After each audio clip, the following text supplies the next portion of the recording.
রাসূলের বর্ণনায় পাওয়া যায় ওয়াল হায়াউ শু'বাতুম মিনাল ঈমান ওয়াল হায়াউ মিনাল ঈমান, লজ্জা হলো ঈমানের অংশ, লজ্জাই হলো ঈমান।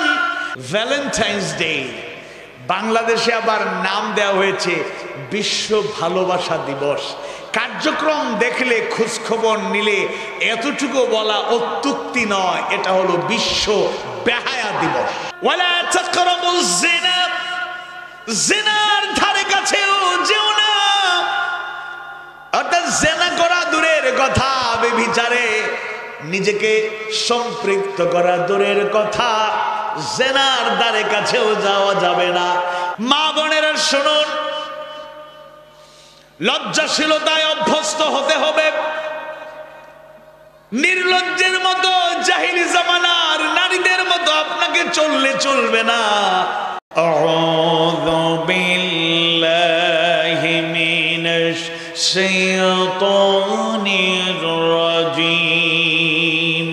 বিসমিল্লাহির রাহমানির রাহিম।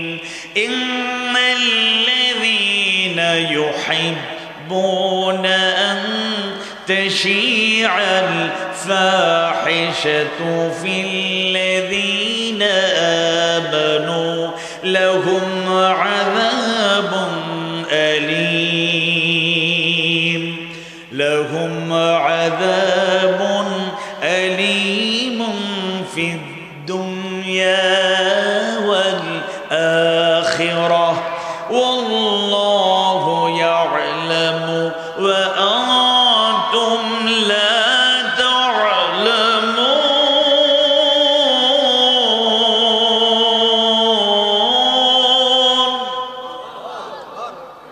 24তম সূরা সূরা আন-নূরের 19 নম্বর আয়াতে কারিমায় আল্লাহ সুবহানাহু ওয়া তাআলা জানিয়ে দিচ্ছেন, নিশ্চয়ই যারা এটা পছন্দ করে যে মুমিনদের মধ্যে অশ্লীলতা ছড়িয়ে পড়ুক, বেহায়াপনা ছড়িয়ে পড়ুক, অপসংস্কৃতি ছড়িয়ে পড়ুক, নোংরামি ভ্রষ্টামি ছড়িয়ে পড়ুক, তাদের জন্য দুনিয়া ও আখিরাতে রয়েছে যন্ত্রণাদায়ক, পীড়াদায়ক, কষ্টদায়ক আযাব, কষ্টদায়ক শাস্তি।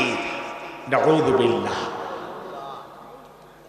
আর আল্লাহ সুবহানাহু ওয়া তাআলা তিনি জানেন আর তোমরা জানো না, অর্থাৎ আল্লাহ তাআলাই সবকিছু জানেন, আমরা সবকিছু জানি জানি। তাহলে আয়াতের সরল অনুবাদ থেকে মূল কথাটা চলে এসেছে, যারা চায়, এরকম কিছু লোক এই সমাজে, রাষ্ট্রে, সর্বত্র আছে, যারা চায় মুমিনদের মধ্যে অশ্লীলতা ছড়িয়ে পড়ুক, নোংরামি ছড়িয়ে পড়ুক, বেহায়াপনা ছড়িয়ে পড়ুক, মন্দ খারাপ নিকৃষ্টতা ছড়িয়ে পড়ুক, আল্লাহ তাআলা তাদের জন্য দুনিয়া আখিরাতে যন্ত্রণাদায়ক, পীড়াদায়ক, কষ্টদায়ক আযাব, শাস্তির ঘোষণা দিয়েছেন। নাউযু বিল্লাহ। সূরা আন-নূর মুফাসসিরদের বর্ণনায় পাওয়া যায় এটি মাদানী সূরা, মদিনায় অবতীর্ণ, হিজরতের পরে নাজিলকৃত সূরার মধ্যে অন্যতম একটি সূরা। সূরা নূর, সূরা আল আহজাব এবং সূরা নিসা, এই তিনটি সূরার ব্যাপারে আবার মুফাসসিরদের একটা স্পেশাল বর্ণনা পাওয়া যায়, যাতে মহিলাদের বিশেষ সমস্যাবলী, সামাজিক এবং দাম্পত্য জীবনের গুরুত্বপূর্ণ অনেক বিষয় বিস্তারিতভাবে আলোচনা করা হয়েছে। সুবহানাল্লাহ। তাই মা বোনেরা যারা, আলাদা প্যান্ডেল তো নাই, আছে? আচ্ছা, মা বোনদের প্যান্ডেল থাকুক আর নাই থাকুক, প্যান্ডেল আছে। এছাড়াও বাসা বাড়িতে যাদের যত কাজ আছে, আপনারা যদি একটু অবসর হয়ে আলোচনা শোনার চেষ্টা করেন, সেই আলোচনাগুলো আপনাদের জন্য অনেক কল্যাণকর হবে ইনশাআল্লাহ। তাহলে আমরা পরিষ্কারভাবে বুঝতে পারলাম, নিশ্চয়ই যারা এই কাজটা করতে পছন্দ করে যে মুমিনদের মধ্যে, মুমিনাদের মধ্যে, মুসলমানদের মধ্যে অশ্লীলতা ছড়িয়ে পড়ুক, আল্লাহ তাআলা তাদের জন্য জানিয়ে দিলেন তাদের জন্য দুনিয়া এবং আখিরাতে রয়েছে আযাবুন আলীম, যন্ত্রণাদায়ক, কষ্টদায়ক, পীড়াদায়ক শাস্তি। আর আল্লাহ তাআলা আসলে সব বিষয় অবগত, তিনি জানেন, তোমরা তা জানো না, মানে আমরা আসলে সেই বিষয়ে ততটুকু জানি না। মুফাসসিরদের বর্ণনায় পাওয়া যায় ফাহিশা। ফাহিশা এর অর্থ হলো, দুটি অর্থ প্রধানত পাওয়া যায়, আরো অনেক ব্যাখ্যা আছে। একটি অর্থ হচ্ছে নির্লজ্জতা, নির্লজ্জতা, লজ্জাহীনতা। আর আরেকটি অর্থ হচ্ছে ফাহিশা অর্থ অশ্লীলতা, অশ্লীলতা। কোন কোন মুফাসসিররা বর্ণনা করেন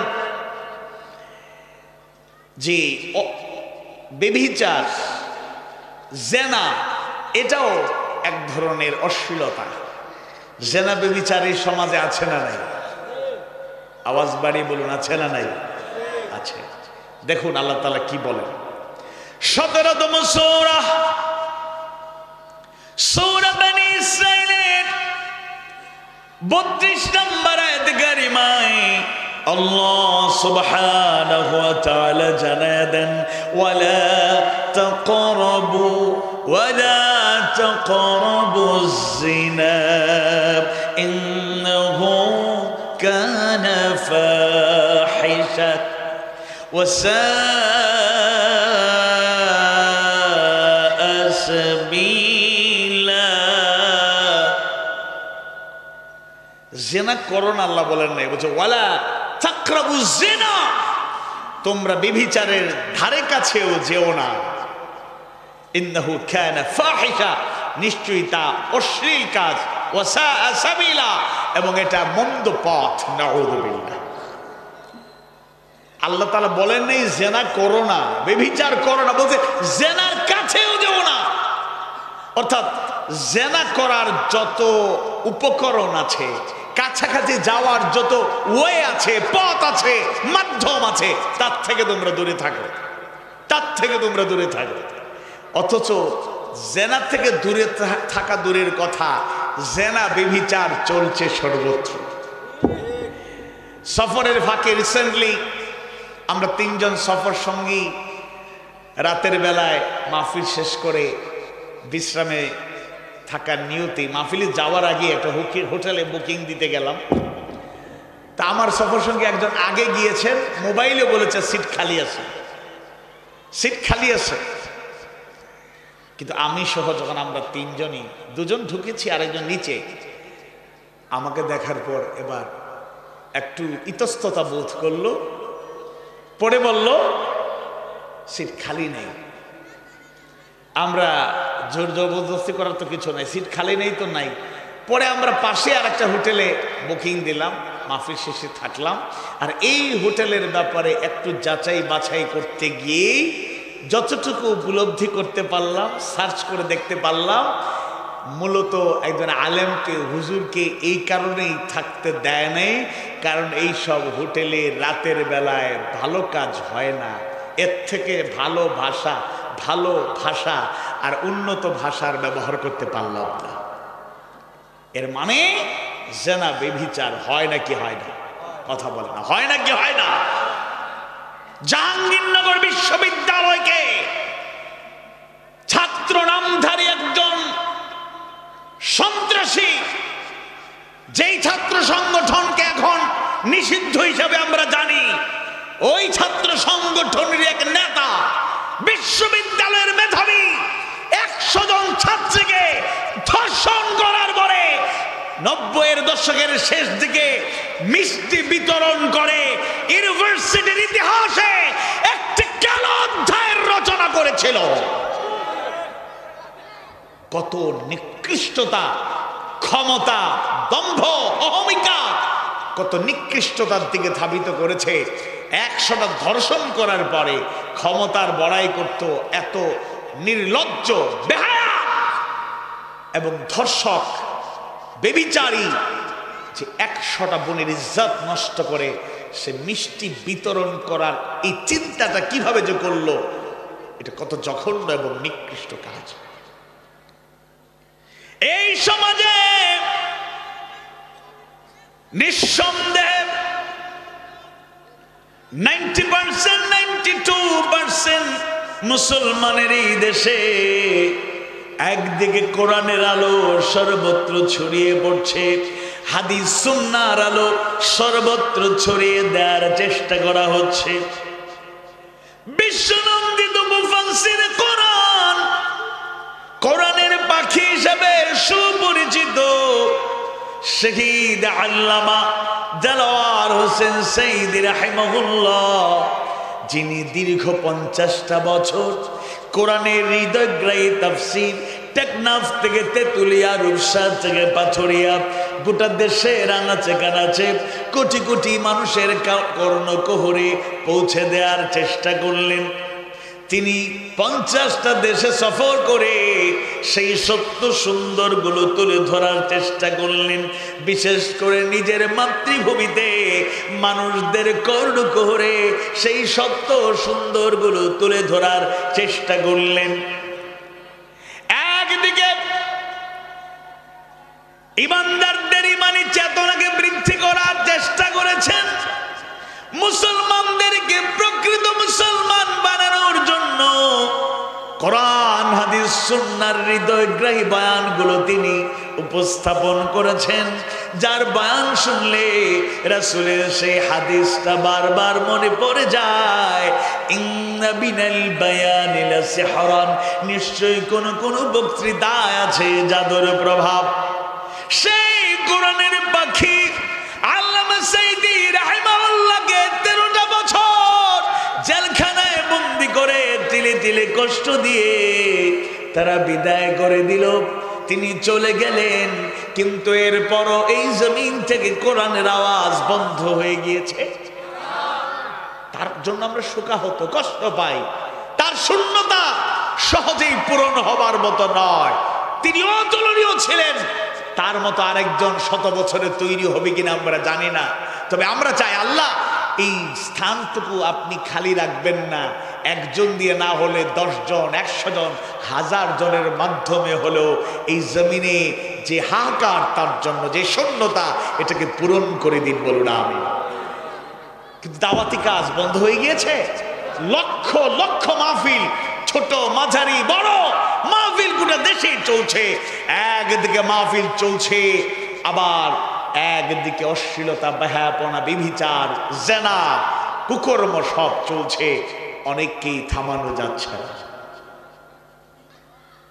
আল্লাহ তাআলা বললেন, ওয়ালা তাকরাবুজ জিনা, জিনার ধারে কাছেও যেও না। অর্থাৎ জেনা করা দূরের কথা, ব্যভিচারে নিজেকে সম্পৃক্ত করা দূরের কথা, জেনার ধারে কাছেও যাওয়া যাবে না। অথচ জেনার ধারে কাছে তো আমরা যাই, সাথে সাথে অহরহ সর্বত্র জেনা ব্যভিচার থামানো যাচ্ছে না। জেলখানার ভেতরে আলেম ওলামারা ছিলেন, আবার ওই জায়গায় উল্লেখযোগ্য এক শ্রেণীর আসামি, যাদের সাথে আমাদের বিভিন্ন সময় পরিচয় হয়েছে, তাদের অন্যতম দোষ হচ্ছে তারা ধর্ষক, নারী নির্যাতনকারী। বলেন নাউযুবিল্লাহ। কপাল পোড়া মুসলমানের সন্তান। তাদের সাথে কথা বললে কারো কারো অনুভূতি আছে, আবার কারো কারো কথা শুনলে মনে হয় তাদের মধ্যে সামান্যতম অনুভূতি নাই। এরা মুক্তি পেলে সেই কাজ আবারও চালায় যাবে। নাউযুবিল্লাহ। ইমানদার ভাইয়েরা, নিঃসন্দেহে জেনা ব্যভিচার থেকে সমাজ এবং জাতিকে বাঁচানো লাগবে। আল্লাহ বলছেন, ওয়ালা তাকরাবুজ জিনা, জেনার ধারে কাছেও যেও না। কি কি কারণে মানুষ জেনার ধারে কাছে যায়? আসুন একটু প্র্যাকটিক্যাল আলোচনা করি। কি কি কারণে মানুষ জেনার দিকে যায়? প্রাথমিক স্তরটুকু কি কি? আজকে দেখুন, আজকের দুনিয়া কিন্তু উন্নত দুনিয়া, সায়েন্স টেকনোলজির দুনিয়া, গ্লোবালাইজেশনের দুনিয়া, সোশ্যাল মিডিয়ার বিপ্লবের যুগ, ইন্টারনেটের বিপ্লবের যুগ, electronic media, print media, social মিডিয়ার বিপ্লবের যুগ। ইলেকট্রনিক মিডিয়া একেবারে পুরাতন যে অপসংস্কৃতির সয়লাভ ছড়িয়ে দেওয়ার পেছনে যাদের ভূমিকা আপনি দেখবেন প্রায়ই দেখা যায়।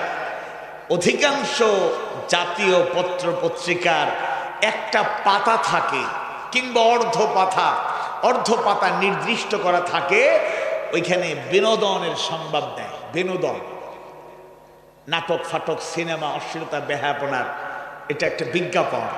প্রতিদিন কিছু না কিছু তথ্য পাত্র, উলঙ্গ অর্ধ উলঙ্গ নারীদের ছবিগুলো দিয়ে ভালো মানুষদেরকে অনেক সময় ইশারা দেয়, মন্দির দিকে ধাবিত করার চেষ্টা করে। নাকি লক্ষ্মীপুরে এরকম কোনো পত্রিকা আসে না? এটা হলো পুরাতন। এছাড়াও বিভিন্ন সাপ্তাহিক মাসিক ম্যাগাজিনগুলো আছে। আমি কথা বলার উদ্দেশ্য হচ্ছে, এই কথা বলার উদ্দেশ্য হচ্ছে সংশোধন।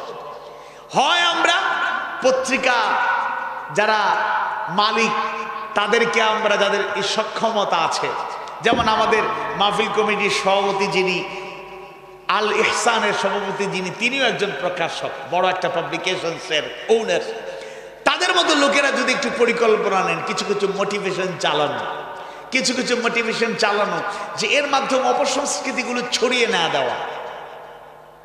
এখন অবশ্য এটার গুরুত্ব কমে গিয়েছে, কারণ সোশ্যাল মিডিয়াতেই মানুষ আসক্ত বেশি। এরপর আমরা বলতে চাই, যদি এটা থাকেও আমরা কিভাবে বাঁচতে পারি, আমরা নিজেদের সিদ্ধান্তটা যেন নিতে পারি। পত্রপত্রিকা পড়ব, অভিভাবকদেরকে বলবো আপনার বাসায় যদি নিয়মিত পত্রিকা আসে, তাহলে বাসায় পত্রিকাটা রিসিভ করে প্রথম কাজ আপনার পত্রিকাটা পড়া জরুরি, সংবাদ আপডেট থাকা জরুরি। তাহলে এরকম অভিভাবক আমি অতীতে দেখেছি, বা বিভিন্ন হোস্টেলে পত্রিকাগুলো আসতো পড়ার আপডেট থাকার জন্য। প্রথমেই শিক্ষক অথবা পরিবারের গার্ডিয়ান কি করতেন, কাঁচি দিয়ে বিনোদন পাতা কেটে দিতেন। অন্তত এই জাতিকে বাঁচানোর জন্য আমরা সেই চেষ্টা অব্যাহত রাখব। ইলেকট্রনিক মিডিয়াগুলোতে একই কারবার চলে। বিজ্ঞাপন তৈরিতে নারী না হলে আর অশ্লীল ভঙ্গি না হলে যেন বিজ্ঞাপনই হয় না। আহা, তবে সবচেয়ে বড় ঝুঁকিপূর্ণ, বর্তমান প্রজন্মকে ধ্বংস করে দেওয়া সবচেয়ে বড় হাতিয়ার, সবচেয়ে বড় ওয়ে, সবচেয়ে বড় মিডিয়া, সবচেয়ে বড় মাধ্যম এখন social media. YouTube, Facebook, Google এবং আরো যত সোশ্যাল উইং আছে, এগুলো জাতিকে ধ্বংস করে দিচ্ছে। যারা মোবাইলগুলো ইউজ করছি সতর্কতার সাথে, আল্লাহর ভয় লালন করে, আল্লাহর স্মরণকে জাগরুক রেখে যদি আমরা ইউটিউব ফেসবুক ইউজ না করি, তাহলে আমরা শেষ। ফাযকুরুনি আযকুরুকুম ওয়াশকুরুলি ওয়ালা তাকফুরুন।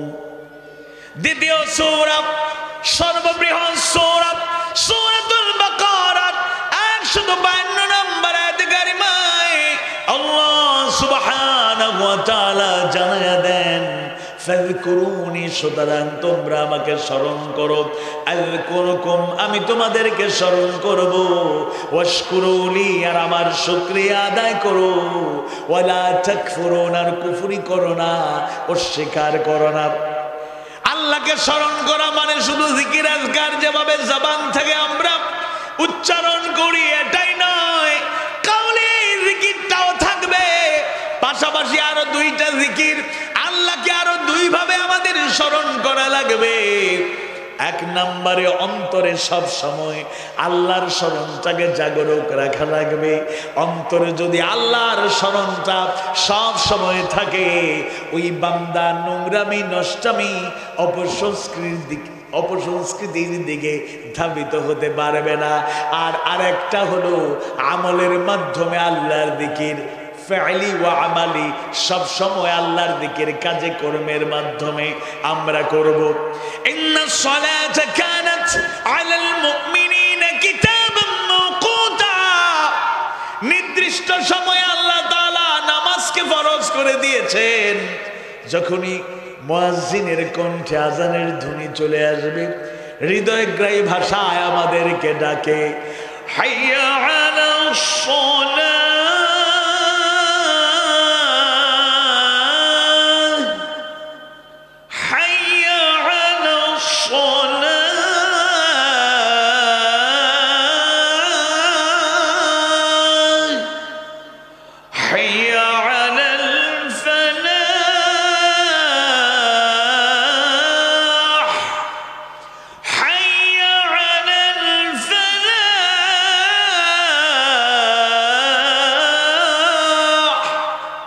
সুন্দর করে ডাকে, এসো নামাজের দিকে, এসো নামাজের দিকে, এসো কল্যাণের দিকে, এসো কল্যাণের দিকে। ফজরের সময় ডাকে, আসসালাতু খায়রুম মিনান নাওম,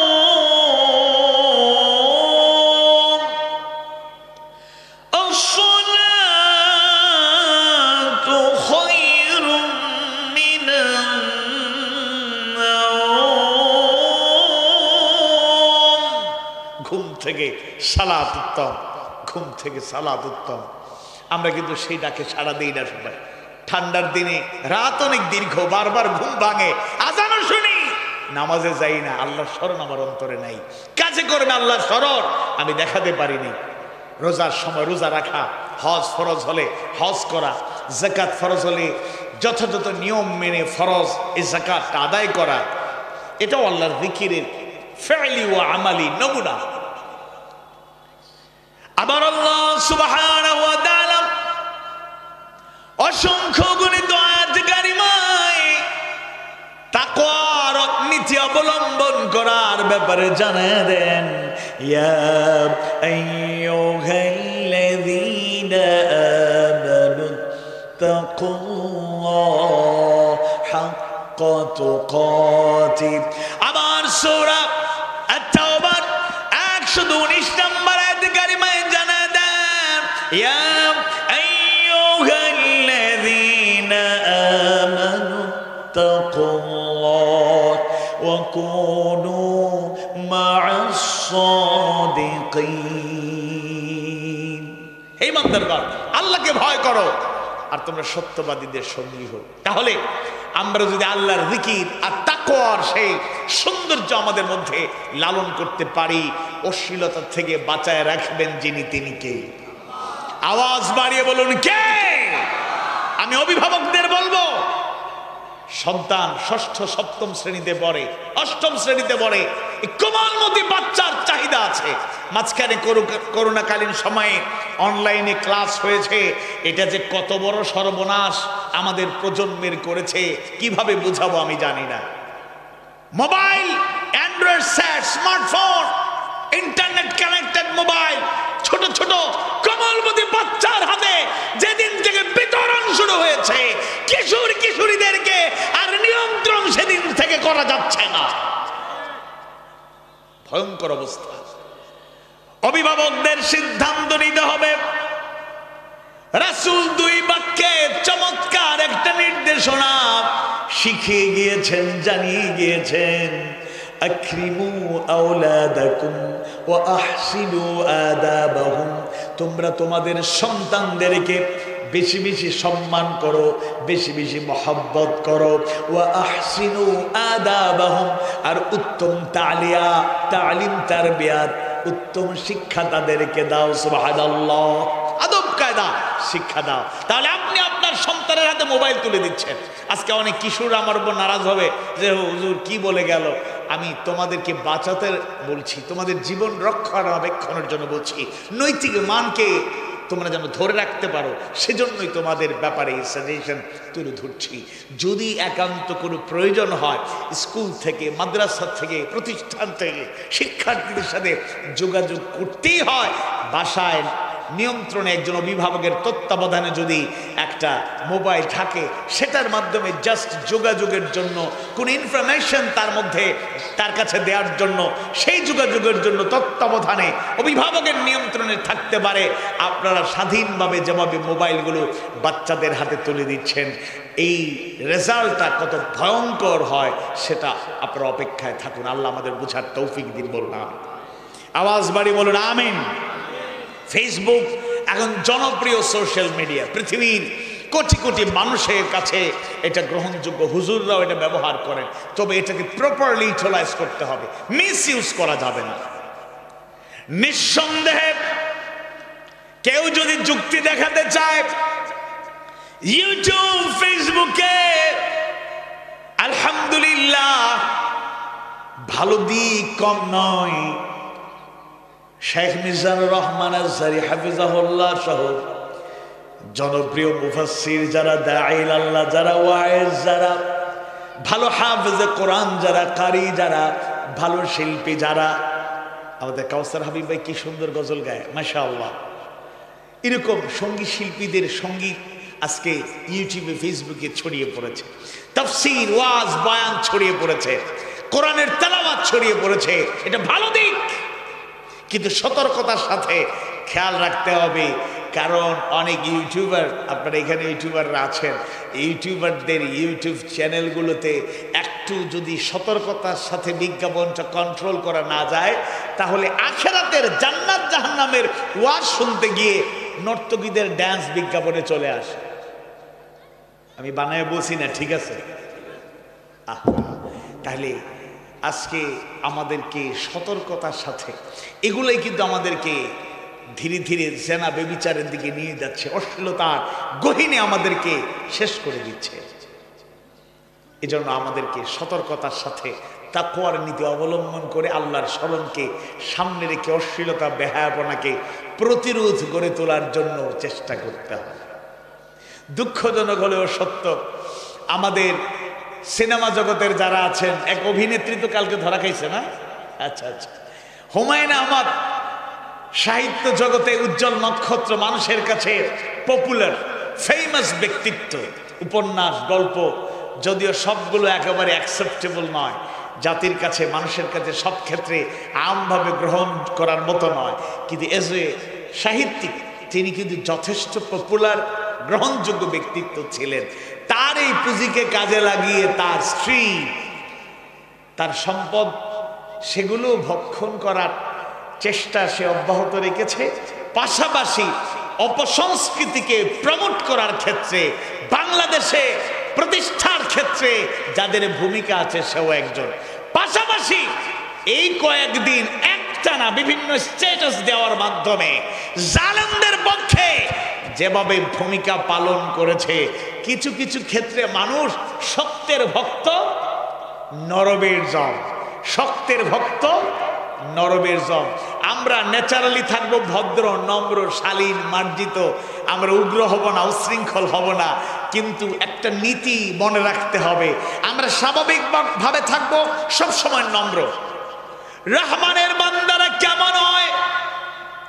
আল্লাহ সুবহানাহু ওয়া তাআলা অগণিত আয়াত কারিমায় জানিয়ে দেন, ওয়া ইবাদুর রহমানিল্লাযীনা ইয়ামশুনা আলাল আরদি হাওনা ওয়া ইযা খাতাবাহুমুল জাহিলুনা ক্বালু সালামা।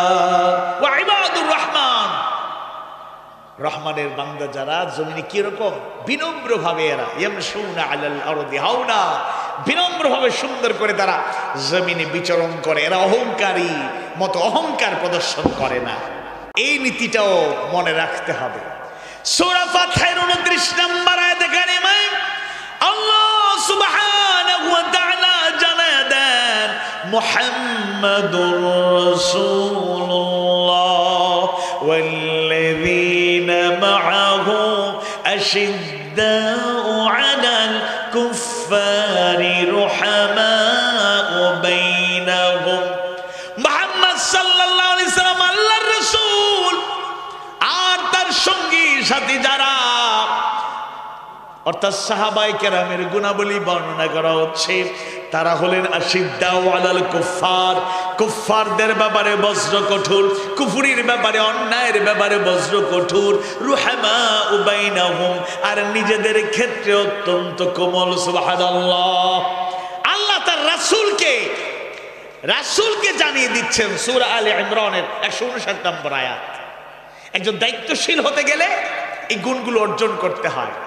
কিছু গুণ আল্লাহ তাআলা সূরা আলে ইমরানের 159 নম্বর আয়াতে কারিমায় জানিয়ে দিচ্ছেন, ফাবিমা রাহমাতিন মিনাল্লাহি লিনতা লাহুম ওয়ালাউ কুনতা ফাজ্জান গলিজাল কলবি লানফাদ্দু মিন হাওলিক ফা'ফু আনহুম ওয়াস্তাগফির লাহুম ওয়াশাওিরহুম ফিল আমর ফাইযা আযামতা ফাতাওয়াক্কাল وتوكل على الله আল্লাহু আকবার প্রথমত বলছেন হে নবী আপনার প্রতি আল্লাহর দয়া করুণা আপনি ছিলেন নরম তবিয়তের আপনি অত্যন্ত বিনম্র কোমল হৃদয়ের অধিকারী আপনি যদি রুক্ষ মেজাজের হতেন আপনি যদি শক্ত ভূমিকায় চলে যেতেন রুক্ষ মেজাজের হতেন তাহলে আপনার কাছে যারা আছে লামফাদ্দু মিন হাউলিক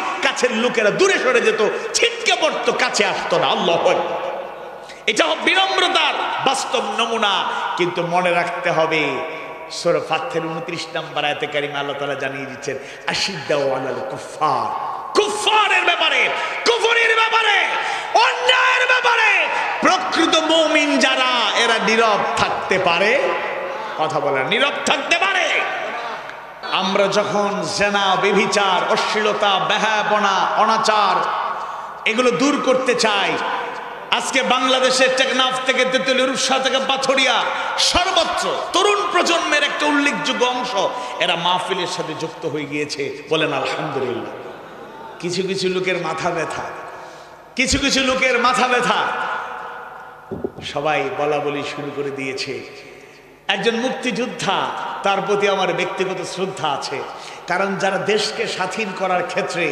মানবতার কল্যাণে যারা নিবেদিত ছিলেন তাদের মর্যাদা আল্লাহর কাছেও আছে আমরা দিতে চাই কিন্তু আপনি আপনার অপিনিয়ন পেশ করতে গিয়ে কোটি কোটি মানুষের কলিজায় তাওহীদ প্রিয় মানুষের কলিজায় আঘাত করলে তখন ওই রেসপেক্ট আর থাকবে না উনি অভিব্যক্তি প্রকাশ করছে বলছে বাংলাদেশে কি হলো আমরা আমাদের ঐতিহ্য হারিয়ে ফেলতেছি কোথায় আমার যাত্রা গান কোথায় আমার গান বাজনা কোথায় আমার বাউল কোথায় আমার আউল কোথায় আমার ফাউল মানে উনি আবেগাপ্লুত হয়ে বলতেছে হ্যাঁ ওয়াজ আগে থেকে ছিল এটাও বাংলাদেশের একটা সংস্কৃতি অস্বীকার করে নাই কিন্তু বলতেছে কি হলো সব আমার যাত্রা গান নাই এগুলা নাই সেগুলা নাই সব ঐতিহ্য হারিয়ে যাচ্ছে সব ময়দান এখন ওয়াজ তাফসীর লক্ষ লক্ষ লোক হয় হেলিকপ্টার দিয়ে বক্তারা আসে ওনার অন্তরে বড় জ্বালা এরকম লোক আছে না নাই সংসদটাকে একটা কি বানাইছিল এরা চিন্তা করে এমন সংসদ সদস্য বানাইছিল রিডিংও পড়তে পারে না মাননীয় স্পিকার আমরা আমরা বলতে চাই এসে দেখছেন আপনারা এগুলো এরা বানাইছিল আবার আমাদের মমতাজ আপারেও তারা এমপি বানাইছিল 60টা যায় আহা অভিনেতা অভিনেত্রী খেলোয়াড় মানুষ অমানুষ জানোয়ার সব এক জায়গায় করে অমানবিক এইগুলো যা তা সেটা করছে এই সংসদ এখানে হাসি তামাশার কোনো জায়গা না নীতি নির্ধারণ দেশ পরিচালনা রাষ্ট্র পরিচালনা মানুষের অধিকার প্রতিষ্ঠা আইন প্রণয়ন সহ অনেক গুরুত্বপূর্ণ বিষয় সিদ্ধান্ত নেওয়ার জায়গা হলো সংসদ আউল ফাউল কথাবার্তা সময় ক্ষেপণ মানুষের অধিকার নষ্ট করার কোন সিদ্ধান্ত ওই জায়গায় আমরা আগামীতে আর দেখতে চাই না ওই মুক্তিযোদ্ধার প্রতি সম্মান রেখে বলতে চাই কোরআনের মাহফিল নিয়ে আবুল তাবুল প্রলাপ বন্ধ করুন নতুবা সম্মানের জায়গায় আর থাকতে পারবেন না ইমানদার ভাইয়েরা মুমিন মুমিনা ভাই বোনেরা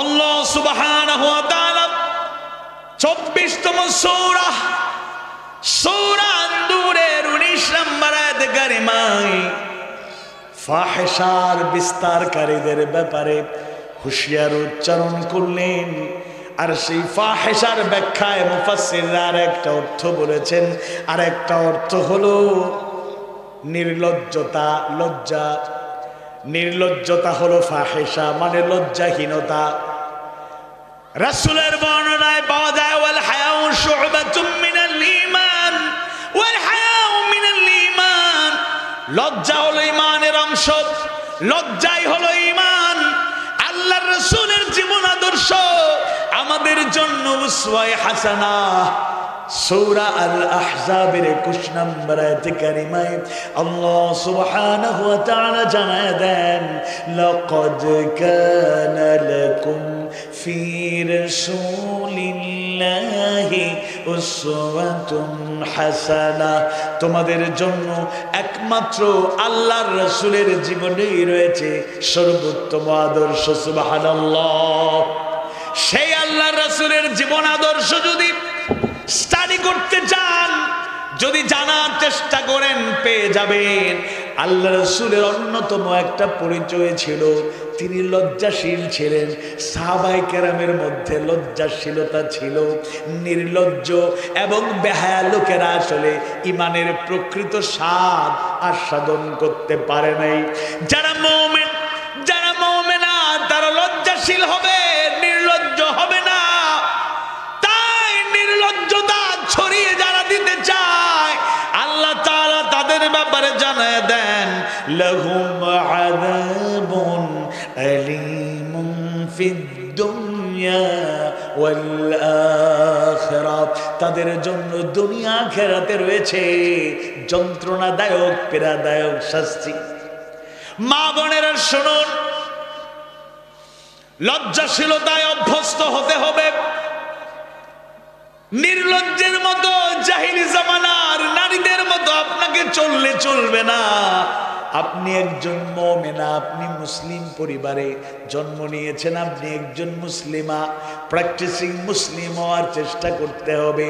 আল্লাহ তাআলা পর্দাকে ফরজ করে দিয়েছেন নাকি এটা নফল? আল্লাহ তাআলা জানায় দেন, ওয়াকারনা ফি বুয়ুতিকুন্না ওয়ালা তাবাররাজনা তাবাররুজাল জাহিলিয়াতিল উলা, ঘরে যদি থাকতে পারেন সেটাই আপনার আসল সৌন্দর্যমণ্ডিত ঠিকানা। এর মানে বের হতে পারবেন না, ইসলাম কিন্তু এটা বলে না। যদি বের হতেই হয় তাইলে জাহিলি জামানার নারীদের মতো নয়। এরা উলঙ্গ, অর্ধ উলঙ্গ হয়ে, নগ্ন হয়ে নিজের শরীরকে প্রদর্শন করে এরা বের হতো। আজকে মুসলমানের দেশে মুসলমানের মেয়েদেরকে দেখলে আমাদের লজ্জা হয়। তাদের লজ্জা হওয়ার কথা, কিন্তু তাদেরকে দেখে আমরা লজ্জা পাই। উগ্রতা ছড়িয়ে পড়ছে চলাফেরায়, শালীনতা বলতে কিছু নাই। এক সময় গ্রামে গঞ্জেও ছিল, অন্তত বোরকা না পরলেও, হিজাব না পরলেও বের হওয়ার সময় মোটামুটি ওড়না টোড়না দিয়ে একটু সুন্দর করে নিজেকে ঢেকে অনেকে বের হতো। এমনকি বাংলাদেশে পজিটিভ একটা কথা বলি, হিন্দু মহিলা, হিন্দু মেয়েদের মধ্যেও শালীনতা আমরা দেখতে পাই। বোরকা পরে না ওনারা, কিন্তু অনেককে দেখি মুখটুক ঢেকে সুন্দর করে বের হয়। আমরা একবার সফরের ফাঁকে একটা রেস্টুরেন্টে ঢুকতেছিলাম খাওয়ার জন্য। সেই রেস্টুরেন্টেই মহিলাদের আলাদা কেবিন সিস্টেম ছিল না। তো ঢুকার পরেই 2-3 টেবিল পরেই দেখা গেল ওনারা বসে আছে। এক হিন্দু ভদ্র মহিলা, উনি আমাদেরকে দেখার পরে মুখটা ঢেকে নিচ্ছেন, পুরো মুমিন মানে মুমিনা মুসলিমা নারীদের মতো আড়াল করে নিচ্ছেন। তার মধ্যেই লজ্জাশীলতা কাজ করছে। আর কপাল পুরা মুসলমানের মেয়ে, মুসলমানের সন্তান, নিজে মুমিনা দাবিদার। অনেক মেয়ে আছে ওড়না এমন সিস্টেমে চালু হয়েছে, ওড়নাটাও দিয়ে অন্তত যে জায়গাটা ঢেকে রাখার দরকার ছিল সেই ওড়নাটা পেছনে ফালায় রাখে।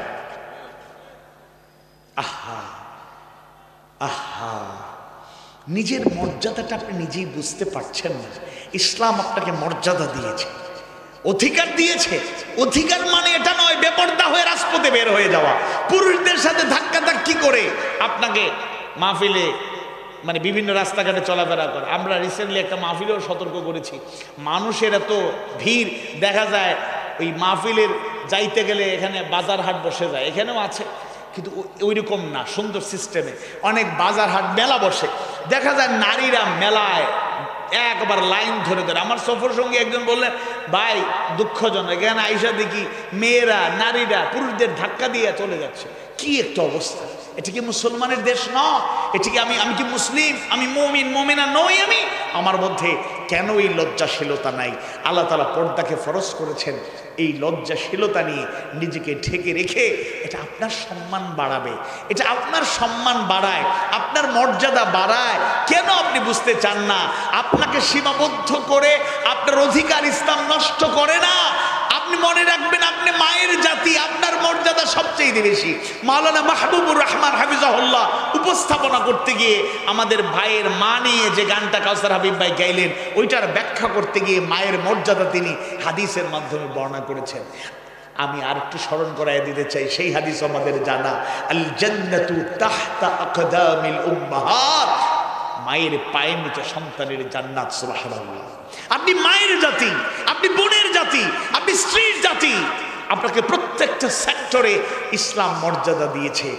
ভুলে গেলে চলবে না, জাহিলি জামানায় নারীদের কোনো মর্যাদা ছিল না।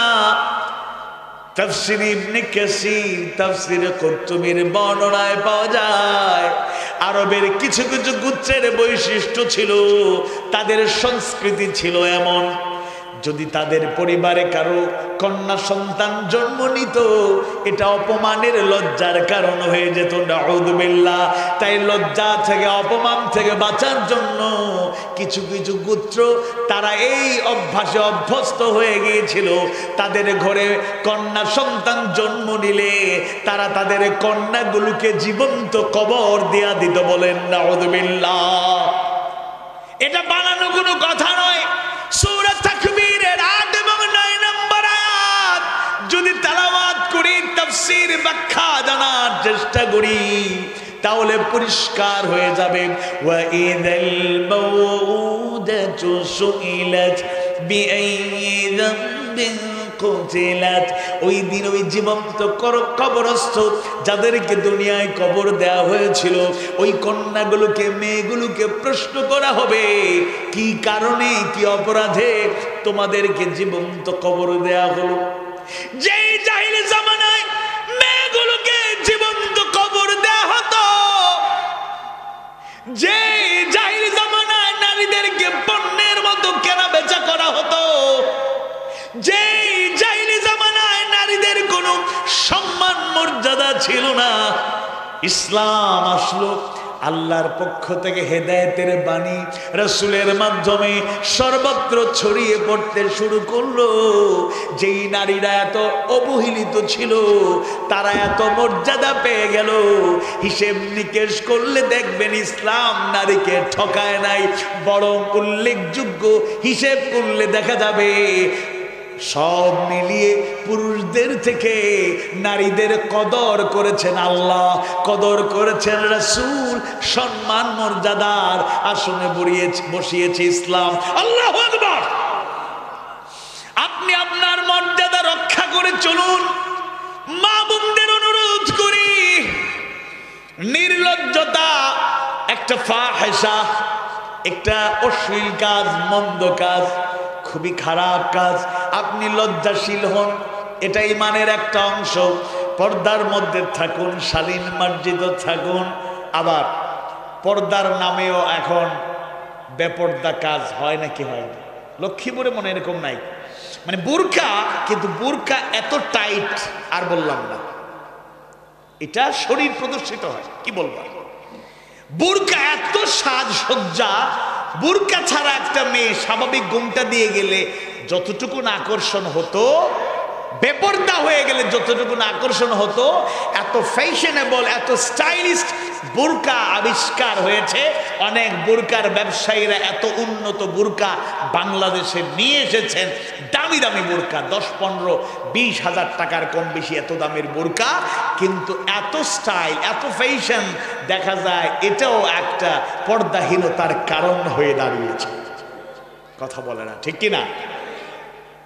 এবার আসুন যুবকরা, আপনারাও লজ্জাশীল হবেন। এটা প্রাপ্তবয়স্ক ছেলে, সে হাফ প্যান্ট পরে ঘুরে বাজারে, কলেজ, ইউনিভার্সিটি, রাস্তাঘাটে কোনো ফিলিংস নাই, হাফ প্যান্ট পরে। আবার কিছু প্যান্টের নাম দিয়েছে 3/4, এটাও এজ লাইক হাফ প্যান্ট, আঁটু পর্যন্ত কোনো মতে যায়, কোনো লজ্জাই নাই, তার সেন্স নাই। সে মনে করে আমি তো ছেলে, আমার আর কি। এটাও যে পর্দার খেলাফ, লজ্জাশীলতা থাকা দরকার। আবার অনেকেই আছে নামাজও পড়ে, 3/4 না, মোটামুটি ফুল প্যান্ট পরে, কিন্তু এমন প্যান্ট বাংলাদেশে চলে এসেছে, ফরজ নামাজের সময় তো একদিকে অন্যদিকে তাকানোর সুযোগ নাই, আপনার সুন্নত শেষ অথবা সুন্নত পড়বেন, আরেকজন সুন্নত পড়তেছে, এরকম বিব্রতকর অবস্থা যদি আপনি দেখেন, সিজদায় গেছে বা রুকুতে গেছে অথবা বসে আছে, পিছনের দিকে তাকানো যায় না, সব বের হয়ে যায়। নাউযুবিল্লাহ বলবেন না? এটা আছে না নাই? আমি তো কোরআন হাদিস সুন্নাহর আলোকে আপনাদের সংশোধন করার কথা বলছি, কাউকে কষ্ট দেওয়ার জন্য বলছি না। গতানুগতিক আলোচনাগুলো সবসময় হয়, এই আলোচনাগুলো সবসময় হয় না। এই আলোচনাগুলো সংশোধনের নিমিত্তে বলছি। প্রিয় ভাই, প্রিয় বন্ধু, কলিজার টুকরো স্নেহাস্পদ শিশু কিশোর, তরুণ যুবক, তরুণী বোনেরা, আপনারা লজ্জাশীলতা লালন করুন, লজ্জাশীলতা লালন করুন। এমন জিন্সের প্যান্ট আবিষ্কার হয়েছে এত টাইট, যদি কোনো জায়গায় স্বাভাবিক যেভাবে ইস্তেঞ্জা করার মতো ব্যবস্থা আছে, মসজিদের ওই ইমাম সাহেবের বা খাসভাবে দুই একটা টয়লেট তালা মারা থাকে অনেক সময়, ওই জায়গায় যদি চাবি না পাওয়া যায় তাইলে দাঁড়াইয়া প্রস্রাব করা ছাড়া কোনো উপায় নেই। কি একটা অবস্থা আমাদের মধ্যে তৈরি হয়েছে। এগুলো আসলেই লজ্জাশীলতা থাকলে, ইসলামের প্র্যাকটিস থাকলে, সৌন্দর্য থাকলে, লিবাসুত তাকওয়া, পোশাক আশাকের ব্যাপারে সেন্স, সঠিক জ্ঞান যদি থাকে, ওই বান্দা কখনো এই কাজ করতে পারবে? আমাদের মধ্যে লজ্জা এরকম চর্চা করা দরকার। ফ্রিলি অ্যান্ড ফ্রেন্ডলি বলছি, আপনারা অন্যভাবে নিয়েন না। আমাকে কেউ দাওয়াত দিলে সুন্নাত হলো দাওয়াত রাখা, চেষ্টা করা। যদি একান্ত না পারি তাহলে তাকে বলবো আমি দাওয়াতটা রাখতে পারছি না, আমার এই একটা কাজ আগে থেকে আছে, এজন্য আমি দুঃখিত, আপনার কথা আমি রাখতে পারলাম না, ঠিক আছে। কিন্তু এই বিষয়টাও আমাদের খেয়াল রাখতে হবে। কেউ দাওয়াত দিল না, আমি গিয়েই বসে গেলাম, খাইতে গেলাম, দাওয়াত ছাড়া খাওয়াটা সুন্নতের খেলাফ। লজ্জাশীল লোক হলে এই কাজ সে করবে না। আমাদের অঞ্চলে বা বিভিন্ন জায়গায় সিলেটি ভাষায় কয়, তুমিও তো বেহায়া রে বা, তোমার হায়া নাই, দাওয়াত না পাইও খাওয়াত বই গেছো। এরকম আছে, দাওয়াত না পাই। এখানেও আমাদের কারো কারো অভ্যাস থাকতে পারে, এটা বদলাইতে হবে। দেখবেন বাচ্চারা অনেক রিলস, ছোট ভিডিও, শর্ট ভিডিও অনেক ট্রল করে, অনেক মজার মজার ভিডিও মাঝে মধ্যে চলে আসে। তো বলতেছে আপনি কোন পক্ষ, বরপক্ষ না কোনে পক্ষ? মজা করে জিজ্ঞেস করতে, বরপক্ষ না কোনে পক্ষ? এমন কি বলবে, একজন আরেকজনের দিকে তাকায়, বলছে আমি বরপক্ষ। এখানে তো বিয়ের দাওয়াত চলতেছে না, খতনার দাওয়াত, বাতিজার খতনা, এখানে সবাইকে দাওয়াত খাওয়াচ্ছে আমার ভাই। এরকম আছে না ভাই? জানেই না কিসের দাওয়াত। আহা, এটা লজ্জার ব্যাপার, সুন্নতের খেলাফ। আবার লজ্জাশীলতা থাকলে সহজ কথায় উন্নত একটা শব্দ ব্যবহার করা যায়, পার্সোনালিটি। পার্সোনালিটি, ব্যক্তিত্ব নিয়ে চলতে হবে। ব্যক্তিত্ব কি ক্ষুণ্ণ হয়? ব্যক্তিত্ব ক্ষুণ্ণ হয় এমন কাজ করা যাবে না, লজ্জাশীল হওয়া দরকার। আপনারা অন্যভাবে নিয়েন না, আপনারা তো দেশ বিখ্যাত মুফাসসির, ওয়াইজ, দাঈলাদেরকে দাওয়াত দেন। আমি আরেকটা ব্যাপারে লজ্জাশীল হওয়ার জন্য বলি। আমার সফর সঙ্গী আবু তালেব রুবেল ভাই আমাকে ওই দিন বলতেছেন, দেলোয়ার ভাই অমুক আমাদের দাঈলাল্লাহ মুফাসসির, উনি বলছেন দেলোয়ার ভাই কি এখনো অ্যাডভান্স নেবে না? কি করবে না? অ্যাডভান্স মানে মাহফিলে আসার অ্যাডভান্স। যে অ্যাডভান্স এত, কেউ কেউ তো উল্লেখযোগ্য বক্তারা তো বক্তা, এখানে আমি অন্য কিছু বলতেছি না, আমি পার্সোনালিটি বোঝানোর জন্য আমার সেন্স থেকে আমি বলছি, ভুল হলে আল্লাহ ক্ষমা করুন। যে অ্যাডভান্স, উনি বলতেছেন আক্ষেপের সুরে, দেলোয়ার ভাই কি এখনো অ্যাডভান্স নেবে না? উনি বলছেন না, উনি যেন মাহফিল ছেড়ে দেবে, অ্যাডভান্স নেবে না ইনশাল্লাহ। তো আমি এত পরিচিত ফেমাস ভাইরাল বক্তা নই, বয়স অরিজিনাল 42 বছর, আল্লাহর রহমতে 19 বছর থেকে কথা বলি টুকটাক, অর্থাৎ বক্তৃতা, বয়ান, তাফসিরের বয়স হয়েছে 23 বছর। আর অনেক বক্তা ভাইরাল হয়ে গেছে, তার বর্তমান বয়স 23 বছর। আমি বলতেছি পার্সোনালিটির কথা। অ্যাডভান্স আমার খরচ আছে। আজকে সকাল মনে করুন 10টার পর থেকে গাড়ি চলতেছে, মাঝখানে তেল লাগলো, গ্যাস লাগলো, টুল লাগলো, খরচ হইলো। আমি ইচ্ছা করলে নিতে পারি, কিন্তু আমি নেব না ইনশাআল্লাহ। হাদিয়া জিনিসটা কি, যেটা খুশি হয়ে দেওয়া হয়, যে আমাদের পক্ষ থেকে আমরা হাদিয়া দিলাম। আবার অনেক মাহফিল কমিটির অভিযোগ আছে অনেকের ব্যাপারে, বক্তারা যারা চুক্তিবাদী হয় তাদের অন্যতম কারণ হলো যে ইনসাফ আদল কমিটি করে না, আসলেই করে না। অনেক সময় ভাড়াটাও ঠিক মতো দেয় না, এটা হচ্ছে বাস্তবতা। আমি এই মাসের 8টা বিমানের টিকিট করলাম, 36,500 টাকা আমার ভাগনা তার ট্রাভেলস একসাথে আমি পাঠিয়ে দিই ইসলাম ব্যাংকের অ্যাকাউন্টে। আমি আমার কথা বলতেছি, এখনো ওই কমিটিগুলো এখনো জানে না। আমার 13 তারিখ থেকে 28 তারিখ পর্যন্ত 8টা বিমানের টিকিট আমি করছি 36,500 টাকা দিয়ে।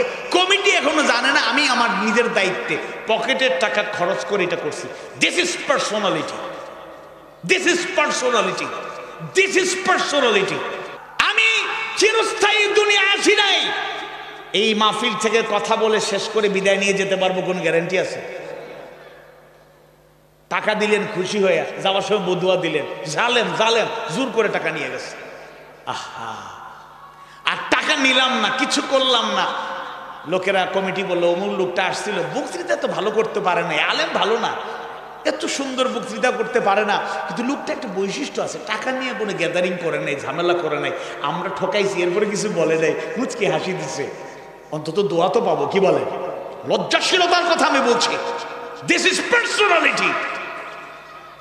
পার্সোনালিটি নিয়ে চলতে হবে, আত্মমর্যাদা নিয়ে চলতে হবে, নিজের ব্যক্তিত্ব রক্ষায় চেষ্টা করতে হবে। এটা যে কোনো সেক্টরে হোক, যে কোনো সেক্টরে হোক। ভিক্ষাবৃত্তিকে আল্লাহ রাসূল কেন নিষেধ করেছে? অনেক লোক আছে কোনো উপায় নাই, কিছু করতে পারছে না, ভিক্ষা করুক। কিন্তু একজন মানুষ অন্য রাস্তা আছে, সে চাইলে পরিশ্রম করে টাকা উপার্জন করতে পারে, সেই ব্যক্তি ভিক্ষাবৃত্তি করা আসলে কোনো কোনো ক্ষেত্রে মুফতিরা, স্কলাররা ফতোয়া দিয়েছেন রাসূলের দৃষ্টিভঙ্গির আলোকে এটা হলো হারাম। পা গোটায় বসে থেকে ওয়াল্লাইসা লিল ইনসানা ইল্লা মা সাআ, চেষ্টা করলে আপনি সফল কাম হবেন। আপনারা কি কষ্ট পাচ্ছেন? মাইন্ড করতেছেন? ইমানদার ভাইরা, মুমিন মুমিনা ভাই বোনেরা, ফাহিশার অন্যতম একটি অর্থ হলো নির্লজ্জতা। আমরা যেন লজ্জাশীল হতে পারি, নির্লজ্জতা থেকে, লজ্জাহীনতা থেকে যেন বাঁচতে পারি। আল্লাহ তুমি তৌফিক দাও। মা বোনদেরকেও বলবো লজ্জাশীল থাকুন, লজ্জাশীল থাকুন, লজ্জাশীল থাকুন। একেবারে একটা সুন্নতি তরিকা বলে দেই, মোবাইলে পুরুষ একজন পরপুরুষ যার সাথে পর্দা করা আপনার জন্য ফার্স্ট, ফোন দিয়েছেন কল, সেই ক্ষেত্রে আপনি মিষ্টি মিষ্টি ভাষায় কথা বলবেন না। মা বোনেরা শুনুন, যদি পরপুরুষ 14 শ্রেণীর পুরুষ ছাড়া অন্য কেউ আপনাকে মোবাইলেও কল দেয়, সেই ক্ষেত্রে আপনি লজ্জাশীলতার পরিচয় দিবেন। মিষ্টি মিষ্টি স্বরে, হৃদয়গ্রাহী চুম্বকের মতো আকর্ষণ করে মায়াময় কণ্ঠে কথা বলবেন না, 12টা বাইজে যাবে। আপনি কথা বলবেন, সালামু আলাইকুম রহমতুল্লাহ, জি কে বলছেন, কাকে চাচ্ছেন, অমুক বাসায় নাই, অমুকের আব্বা বাসায় নাই, ঠিক আছে উনি আসলে বলবো সালামু আলাইকুম, শেষ। জি আসসালামু আলাইকুম রহমতুল্লাহ, জি ভাইজান, ভাইজান আপনি কে বলছেন? ও আমার হাজবেন্ডের ফ্রেন্ড, আসেন না বাসায় আসেন, কফি খান, চা খান। বাপরে বাপ, আপনি লজ্জাশীল হন, এইটা সুন্নতের খেলাফ না, নারীদের পর্দার অংশ। আপনি পরপুরুষের সাথে কথা বললে মিষ্টি, আপনার স্বরটা মিষ্টি, স্বরটা মিষ্টি, কিন্তু আপনি যতটুকু পারেন ভাব গাম্ভীর্যতা বজায় রেখে কর্কশ কণ্ঠ হলেও আনসার দিয়ে দেন, শর্ট শর্ট কথা বলে আলাপ আলোচনা শেষ করেন, যেন আপনার মধ্যে লজ্জাশীলতা আছে এটা বোঝা যায়। আল্লাহ তুমি বোঝার তৌফিক দাও, বলেন আমিন। আওয়াজ বাড়িয়ে বলুন আমিন। ইমানদার ভাইয়েরা, মুমিন মুমিনা ভাই বোনেরা, অশ্লীলতার বড় একটা অংশ এই জাতিকে ধ্বংস করে দিচ্ছে, সেই অংশ হলো গান বাজনা, মিউজিক। এই সমাজে আছে না ভাই? এই এলাকায় তো কোনোদিন গান বাজনা হয় না মনে, নাকি কনসার্ট হয়েছে কখনো? গান বাজনাটা অপসংস্কৃতির একটা বড় মাধ্যম, অশ্লীলতা ছড়িয়ে দেওয়ার বড় একটা ওয়ে, বড় একটা মাধ্যম। আল্লাহ তাআলা কি বলেন আসুন আমরা একটু জানার চেষ্টা করি। সূরা লুকমানের 6 নম্বর আয়াতে কারিমায় আল্লাহ সুবহানাহু ওয়া তাআলা জানায় দেন, ওয়া মিনান নাসি মান ইয়াশতারি লাহুওয়াল হাদীসি লিয়ুদিল্লা আন সাবিলিল্লাহি বিগাইরি ইলম ওয়া يتخذها هزوا أولئك لهم عذاب مهين।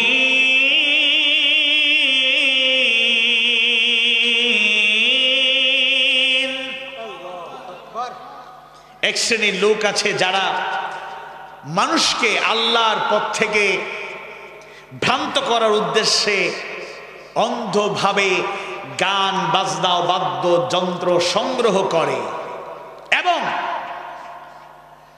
তা নিয়ে ঠাট্টা বিদ্রুপ করে, এদের জন্য রয়েছে আযাবুম মুহিন, অবমাননাকর শাস্তি। নাউযুবিল্লাহ। তাইলে গান বাজনা মিউজিককে অনেকেই ছড়িয়ে দিতে চায়, নিজেরাও ধারণ করে, নিজেরা লালন করে, আবার এটা ছড়িয়ে দিতে চায়। এজন্য আমি আল ইহসানের সাথে সম্পৃক্ত, এই মাহফিলের সাথে সম্পৃক্ত প্রত্যেক রেসপন্সিবল পারসন যারা, প্রত্যেক দায়িত্বশীল এবং ব্যক্তিবর্গের কাছে আমি আহ্বান জানাবো, গান বাজনা আমাদের প্রজন্মকে ধ্বংস করে দিচ্ছে, আমাদের মধ্যে উন্মাদনা তৈরি করে, আমাদের মধ্যেও পাগলামি আচরণ তৈরি করে, আমাদেরকেও মিসগাইড করে, আমাদেরকেও দিগ্ভ্রান্ত করে, মন মানসিকতায় কি যেন ঢুকিয়ে দেয়, আমি নিজেও বুঝতে পারি না আমার মধ্যে কি চলছে।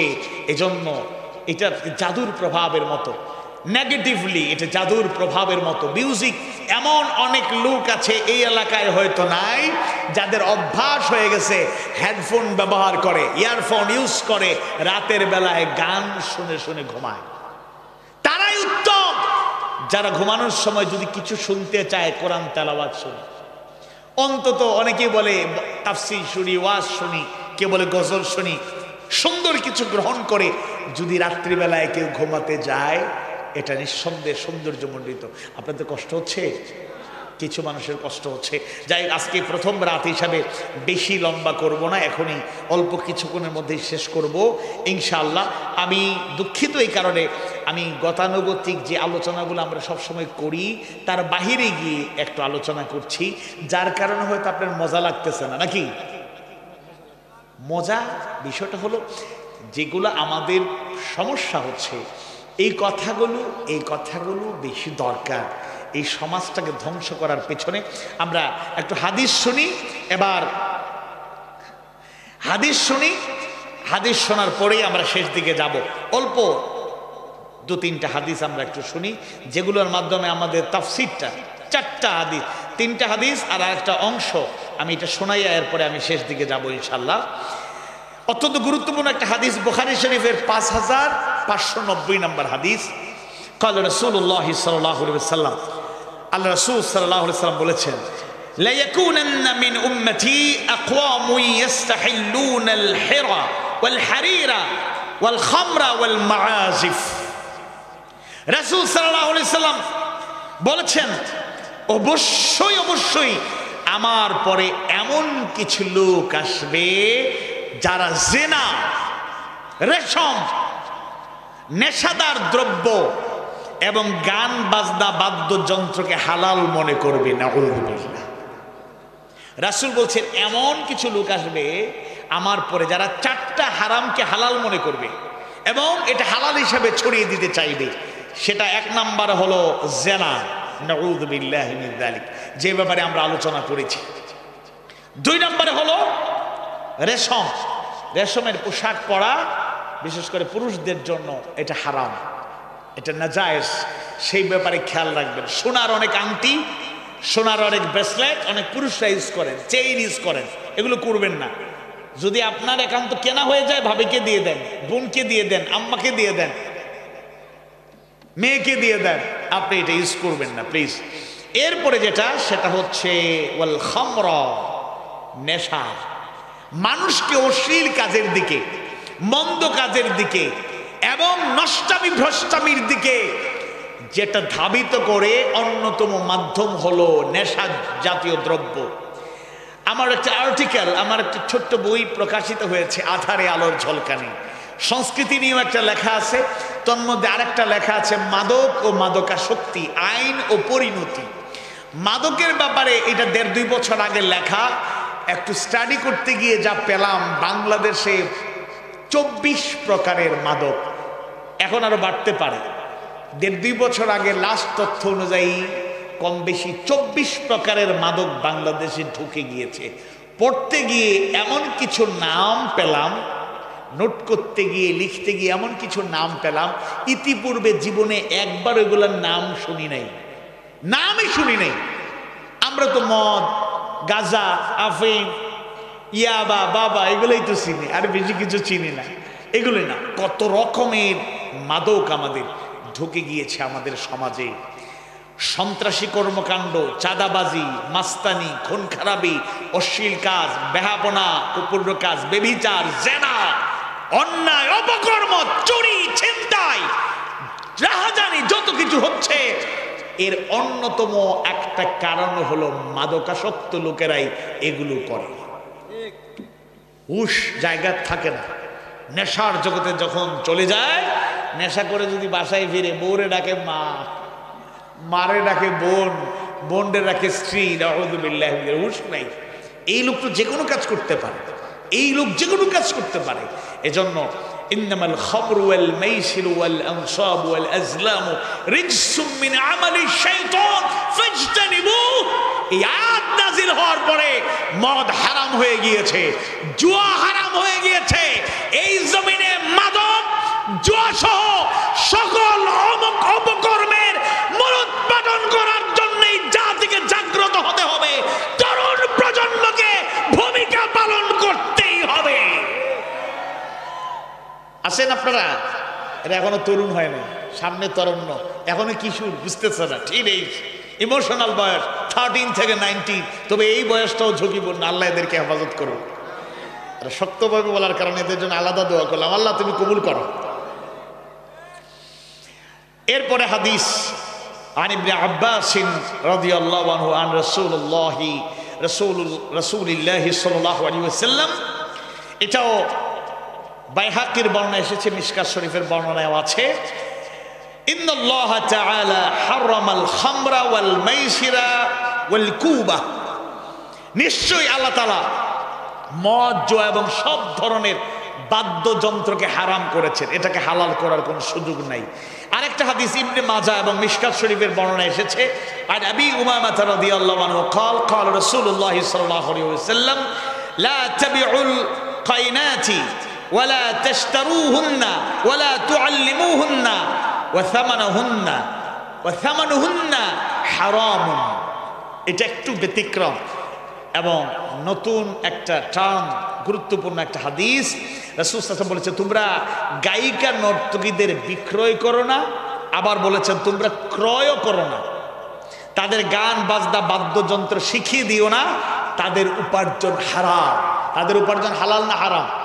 তাইলে নর্তকী, গায়িকা বা গায়ক, নর্তক যারা, গায়ক ড্যান্সার যারা আছে, এদেরকে আমরা বিক্রয় করি না, কিনি না, কিন্তু একটা নতুনত্ব আছে আমাদের এই সমাজে, এদেরকে ভাড়া করে নিয়ে আসা। পার্শ্ববর্তী দেশ ভারত থেকেও একবার এক হিরোকে আনা হয়েছিল, অনেককে আনা হয়, এক একজনের রেট আবার অনেক বেশি, 5-10 কোটি টাকা দিয়ে আনা হয়। মানে জাতি এমনি, দেশে যারা আছে দেশিগুলো দিয়েই শেষ। এক মমতাজ আপাই গ্রামে গঞ্জে ফাটায় ফেলাইছে।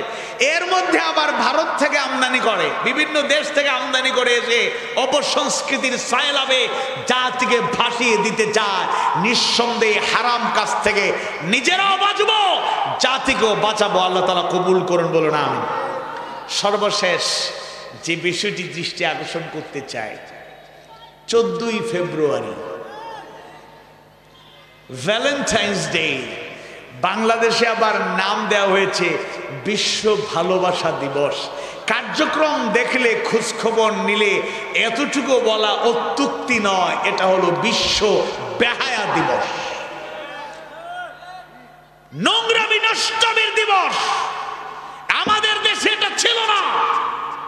এরকম অপসংস্কৃতিকে আমদানি করে তরুণ তরুণী, কিশোরীদেরকে নষ্টমী ভ্রষ্টমীর দিকে যারা ধাবিত করতে চায়, পরিষ্কার বলে দিতে চাই, আইন শৃঙ্খলা বাহিনী কয়েক বছর থেকে এইগুলো বন্ধ রাখার ক্ষেত্রে যথেষ্ট সক্রিয়। আমি অভিভাবকদেরকে বলবো 14ই ফেব্রুয়ারি ছেলে মেয়েগুলোর দিকে খেয়াল রাখবেন, ঘরে ভালো ভালো খাবারের ব্যবস্থা করবেন, ঘরে থাকার আয়োজন করেন, ঘরে থাকার আয়োজন করেন, কোচিংয়ের নামে, শিক্ষা প্রতিষ্ঠানে যাওয়ার নামে, কিংবা কোথাও বেড়ানোর নামে ওই দিন কেউ যেন নিজের লাইফ স্টাইলটাকে ধ্বংস না করে। একটা ক্ষণ, একটা টাইম, একটা মুহূর্ত একজনের জীবনের ধ্বংসের কারণ হয়ে যেতে পারে। 11 বছরের একটা মেয়েকে নিয়ে এখন তুমুল সমালোচনা, ঝড় বইছে। এটা আমাদের বিব্রত করে, বিব্রত করে, বিব্রত করে। মাকে অসুস্থ রেখে চলে যায় যেখানে সেখানে। এখন আমরা মনে করি একটা 11 বছরের মেয়ে, একটা 12, 13, 14 বছরের ছেলে মেয়ে, এখনো এই বুঝটা হয় নাই। কিন্তু অভিভাবকদেরকে অভিভাবকত্ব যথাযথভাবে পালন করতে হবে।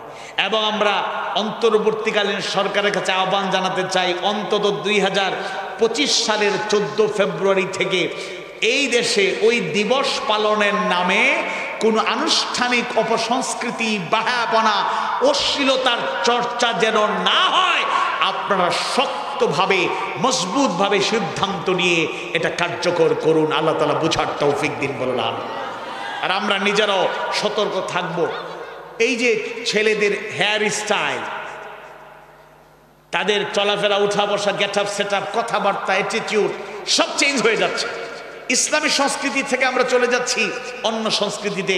সর্বশেষ যে হাদিসের ছোট্ট একটা অংশ আপনাদেরকে শোনাতে চাই। রাসূল বলেছেন, মান তাশাব্বাহা বিকওমিন ফাহুয়া মিনহুম। যে যে জাতির কিছু অনুকরণ করবে, অনুসরণ করবে, ইত্তেবা করবে, ফলো করবে, সে তাদের অন্তর্ভুক্ত হয়ে যাবে। চুল কাটা দেখে, বলতে হেয়ার স্টাইল দেখে জিজ্ঞেস করছে এটা কার কাট? কয় এটা লিওনেল মেসি কাট। এটা কার কাট? কয় এটা নেইমার কাট। এটা কার কাট? কয় ক্রিস্টিয়ানো রোনাল্ডোর কাট। আরো অনেক কিছু, আমি খেলোয়াড়দের নাম বললাম, হিরো হিরোইন, মডেল, তাদের নাম আমি বলি নাই। এই যে তুমি ফলো করছো, এটা ফলো করার মধ্য দিয়ে তুমি কিন্তু ঈমান বিধ্বংসী কাজ করছো, ঈমান বিধ্বংসী কাজ করছো। এটা করা যাবে না, এটা করা যাবে না, এটা করা যাবে না। সার্বিকভাবে আমি সামারিটা বলতে চাই, অশ্লীলতা, বেহায়াপনা, লজ্জাহীনতা, নির্লজ্জতা, নোংরামি, নষ্টামি, ভ্রষ্টামি যত কিছু আমাদের বাসা বেঁধেছে, সব কিছুকে সংশোধন করে আমরা পরিশুদ্ধ সুন্দর জীবন যাপন করতে চাই। আল্লাহ তুমি কবুল করো। সর্বশেষ বিনয়ের সাথে আরজ করতে চাই, নিঃসন্দেহে আমরা একটা পরিবারের সদস্য, একটা পরিবেশে, একটা সমাজে আমরা বসবাস করি। আল্লাহ সুবহানাহু ওয়া তাআলা সেই নির্দেশনাটা একটু শোনায় দিতে চাই। ইয়া আইয়ুহাল্লাযীনা আমানু কু আনফুসাকুম ওয়া আহলিকুম নারা। হে ইমানদারগণ, তোমরা যারা ঈমান এনেছো, নিজে জাহান্নামের আগুন থেকে বাঁচো, আর আহালকে, পরিবারকে, পরিজনকে, এলাকাবাসীকে, প্রতিবেশীকে বাঁচাও। আমি জান্নাতি হয়ে গেলাম, আমার বাবা যদি জাহান্নামী হয়ে যায়, মা যদি জাহান্নামী হয়ে যায়, জান্নাতে গিয়েও পুরোপুরি আমি শান্তি পাবো না। আবার বাবা মা জান্নাতি হয়ে গেলেন, কলিজার টুকরো সন্তানরা জাহান্নামী হয়ে গেল। এক ভাই জান্নাতে, আরেক ভাই জাহান্নামে, এক বোন জাহান্নামে, আরেক বোন জান্নাতে, ভাই জাহান্নামে, বোনটা জান্নাতে, বোনটা জাহান্নামে, ভাইটা জান্নাতে, স্বামী জান্নাতে, স্ত্রী জাহান্নামে, স্ত্রী জান্নাতে, স্বামী জাহান্নামে। আপনজন, প্রিয়জন, এই দুনিয়ার কত মায়া, স্বজনের প্রতি কত মায়া, সন্তানের কাছে পিতামাতার চাইতে প্রিয় কেউ নাই, আবার পিতামাতার কাছে সন্তানের চাইতে আপন কেউ নাই, স্বামীর কাছে প্রিয়তমা স্ত্রীর চাইতে আপন কেউ নাই, আবার প্রিয়তমা স্ত্রীর কাছে স্বামীর চাইতে আপন কেউ নাই। আবার বন্ধুত্ব গড়ে ওঠে এমন, এক বন্ধুকে আরেক বন্ধু প্রাণের চেয়েও বেশি ভালোবাসে। আমরা যদি আসলে সেই ভালোবাসা অর্জন করতে পারি, রাসূল জানিয়ে গেলেন, শিখিয়ে গেলেন, মান আহাব্বা লিল্লাহি ওয়া আবগাদা লিল্লাহ ওয়া আ'তা লিল্লাহি ওয়া মানা'a লিল্লাহ ফাকাদ ইসতাকমালাল ঈমান। যে ব্যক্তি কাউকে ভালোবাসলো আল্লাহর জন্য, আবার ঘৃণা করলো আল্লাহর জন্য, দান করলো আল্লাহর জন্য, দান করা থেকে বিরত থাকলো আল্লাহর জন্য, ফাকাদ ইসতাকমালাল ঈমান, সে যেন তার ঈমানটাকে পরিপূর্ণ করে নিল। ইমানদার ভাইয়েরা, মুমিন মুমিনা ভাই বোনেরা,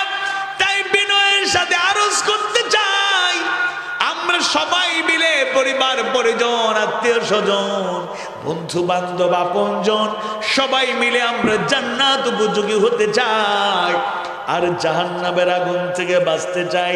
অশ্লীলতা বেহায়াপনা মন্দ কাজ থেকে বিরত থাকতে চাইলে, প্রকৃত ইমানদারের পরিচয় দিতে চাইলে প্রথমত ইবাদত নামাজের ব্যাপারে আমাদের যত্নশীল হয়ে যেতে হবে। সূরা আনকাবুতের ৪৫ নম্বর আয়াত কারিমায় আল্লাহ সুবহানাহু ওয়া তাআলা জানায় দেন, الصلاة تنهى عن الفحشاء والمنكر। নিশ্চয়ই সালাত মানুষকে অশ্লীল এবং মন্দ কাজ থেকে বিরত রাখে। কিন্তু প্র্যাকটিক্যাল কথা হলো আমরা নামাজ পড়ি এমন লোক আছে আবার সুদের কারবার ছাড়তে পারে না, নামাজ পড়ে আবার ঘুষের কারবার ছাড়তে পারে না, নামাজ পড়ে আবার ধোঁকাবাজি ছাড়তে পারে না, নামাজ পড়ে মিথ্যা কথা ছাড়তে পারে না, নামাজ পড়ে ওয়াদা রক্ষা করতে পারে না, নামাজ পড়ে আমানতের রক্ষণাবেক্ষণ করতে পারে না, নামাজ পড়ে আবার অশ্লীল গালিগালাজ দেয়, নামাজ পড়ে মানুষকে ওজনে কম দিয়ে ঠকায়, নামাজ পড়ে সালাতুল ফজর আদায় করে ক্ষেত খামারে চলে যায়, ডানে বামে সামনে পিছে তাকায়, আর চান্স পাইলে আইল ঠেলাঠেলি করে। এরকম লোক অন্তত এই এলাকায় একজন নাই। তাহলে নামাজ অশ্লীলতা থেকে বাঁচায়, মন্দ কাজ থেকে বাঁচায়, কেন বাঁচতে পারি না? দুইটা দলিল আপনাদের শোনাই। রাসূল বলেছেন, সল্লু কামা রাআইতুমুনি উসাল্লি, সালাত আদায় করে সেভাবে যেভাবে আদায় করতে দেখো। সূরা মুমিনুনের শুরুতে আল্লাহ তাআলা জানায় দেন, বিসমিল্লাহির রহমানির রহিম, قد أفلح المؤمنون الذين هم في صلاتهم خاشعون। قد أفلح المؤمنون, অবশ্যই মুমিনরা সফল কাম হয়েছে। الذين هم في صلاتهم خاشعون, আর যারা তাদের সালাতের মধ্যে থাকে বিনয়াবনত, অর্থাৎ নামাজে খুশু খুদু থাকে, নামাজে খুশু খুদু থাকে। আমরা মনোযোগ সহকারে নামাজ পড়ব, ওয়াক্ত মতো নামাজ পড়ব, আল্লাহর জিকির আল্লাহর স্মরণ তাকওয়ার নীতি অবলম্বন করে হক আদায় করে নামাজ আদায় করার চেষ্টা করব। মনোযোগ অন্যদিকে চলে গেলে ফিরে আসতে হবে। কেউ যদি যথাসময়ে নামাজে অভ্যস্ত হয়ে যায়, খুশু খুদুর সাথে একাগ্রতার সাথে মনোযোগ সহকারে নামাজি হয়ে যায়, আমি আপনাদেরকে আশ্বস্ত করতে চাই, যদি সময় মতো আর যত্ন সহকারে কেউ নামাজটা শুরু করে দেয়, তার জীবনে অশ্লীলতা থাকবে না, বেহায়াপনার সাথে সম্পর্ক থাকবে না, কোনো মন্দ কাজের সাথে সে সম্পৃক্ত হতে পারবে না। বলেন ইনশাআল্লাহ। আমি চ্যালেঞ্জ দিয়ে গেলাম, অন্তত একটা বছরের জন্য আমি চ্যালেঞ্জ দিয়ে গেলাম। আল্লাহ যদি বাঁচায় রাখে তাহলে আপনারা হয়তো এই প্রমাণটা পাবেন। সেটি হচ্ছে, আপনি আজকে থেকে সিদ্ধান্ত নিন, যারা এশার সালাত পড়ি নাই, যে আজকে আলোচনা শেষ হয়ে যাবে, এখন দোয়া করে যাব, এশার সালাত দিয়ে শুরু, ফজর থেকে কোনো মিস হবে না। প্রতিদিন 5 ওয়াক্ত সালাত যত্ন সহকারে পড়ব, সুযোগ পেলে গভীর রাতে মাঝে মাঝে আল্লাহকে ডাকবো, স্মরণ করব, যত্নের সাথে মনোযোগ সহকারে খুশু খুদুর সাথে নামাজের হেফাজত করে এবং একাগ্রতার সাথে রাসূলের শিখানো পদ্ধতিতে যদি নামাজ আদায় করা যায়, দেখবেন অটোমেটিক্যালি এমনি এমনি কেমন যেন আপনার জীবনটা পরিবর্তন হয়ে যাচ্ছে। আমি একেবারে চ্যালেঞ্জ দিয়ে তাওয়াক্কালতু আলাল্লাহ, আল্লাহর উপর ভরসা করে বলতে চাই, আপনার জীবন পরিবর্তন হবেই, পরিবর্তন হবেই, পরিবর্তন হবেই। শুধু নামাজে যদি আপনি পরিবর্তন ঘটাতে পারেন, সহিভাবে, শুদ্ধভাবে, আন্তরিকভাবে, খুশু খুদুর সাথে হেফাজত করে নামাজটা আদায় করে শুরু করে দিন, ইনশাআল্লাহ এই নামাজ আপনার আমার জীবনকে পাল্টে দেবে। আল্লাহ তুমি কবুল কর। আওয়াজ বাড়িয়ে বলুন আমিন। 2টা রিকোয়েস্ট এসেছে। একটা হচ্ছে সূরা ফাতিহার তেলাওয়াত শুনতে চাই। আল্লাহ, এই তেলাওয়াত তো সবসময় শোনেন আপনারা। আবার ইসলামের সঙ্গীত, আল্লাহ আল্লাহ আল্লাহ, এটা একসাথে 2টা না?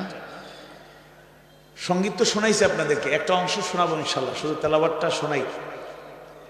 বিসমিল্লাহির রহমানির রহিম, আলহামদুলিল্লাহি রাব্বিল আলামিন, আর রহমানির রহিম, মালিক ইয়াউমিদ্দিন, ইয়াকা না'বুদু ওয়া ইয়াকা নাস্তাঈন, اهدنا الصراط المستقيم صراط الذين أنعمت عليهم غير المغضوب عليهم ولا الضالين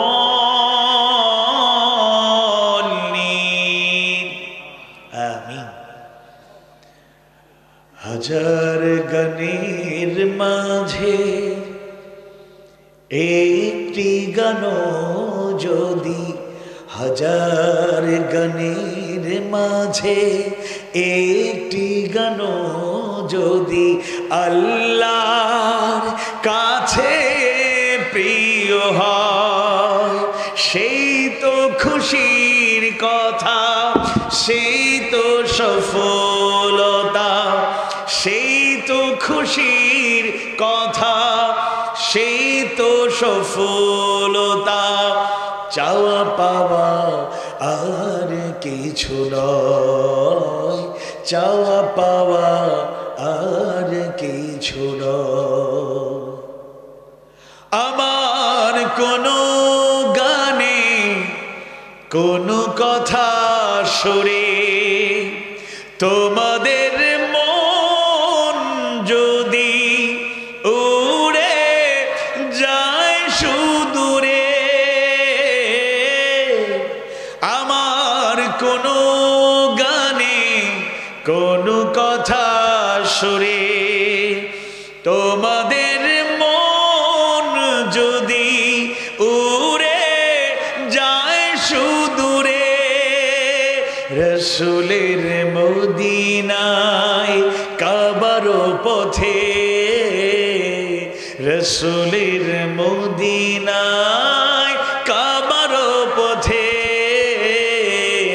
এই জীবন হবে মধুময়। চাওয়া পাওয়া আর কিছু নয়, চাওয়া পাওয়া আর কিছু নয়।